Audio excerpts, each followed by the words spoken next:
The home of Kendall and Jane Young originally sat on the corner of Wilson Avenue and Elm Street.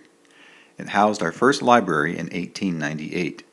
The house was moved in 1904 to make room for the Kendall Young Library and was relocated in 1996 for the expansion of the library.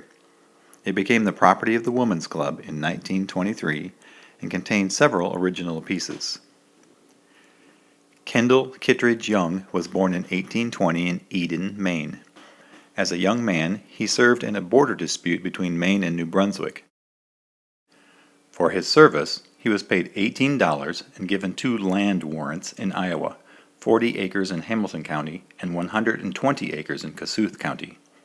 Following the war, he had a variety of occupations before going to California in 1849. After spending 2.5 harsh years panning for gold, he packed the gold dust into his boots and sewed the nuggets into his clothing and set sail for Panama, walked across the isthmus, and caught another ship bound for New York. A train ride to Philadelphia brought him to the Mint, where he exchanged the gold for $20,000. Young then went to Illinois, where he operated a mercantile and met his lifelong friend Lyman Treat. The two of them moved to Iowa in 1855 and eventually ended up in Webster City. It was in Webster City that Kendall met Jane Underdown, who worked for her brother at the Wilson House. She was born in County Kent, England, in 1834.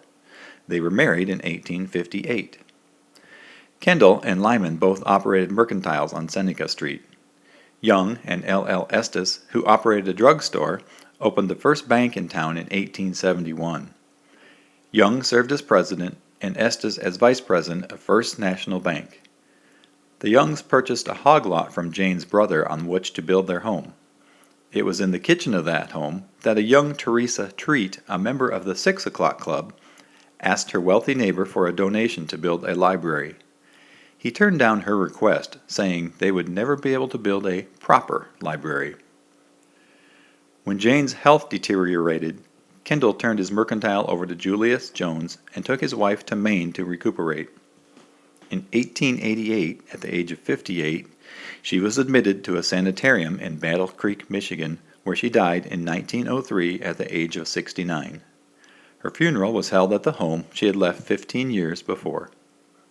Kendall's health began to fail in 1896. He too went to the sanitarium to be near his wife. He died there on June 30th, 1896, at the age of 76. When his will was read, the town was shocked to learn that he had left an estate of $150,000 to the city for the construction and maintenance of a library.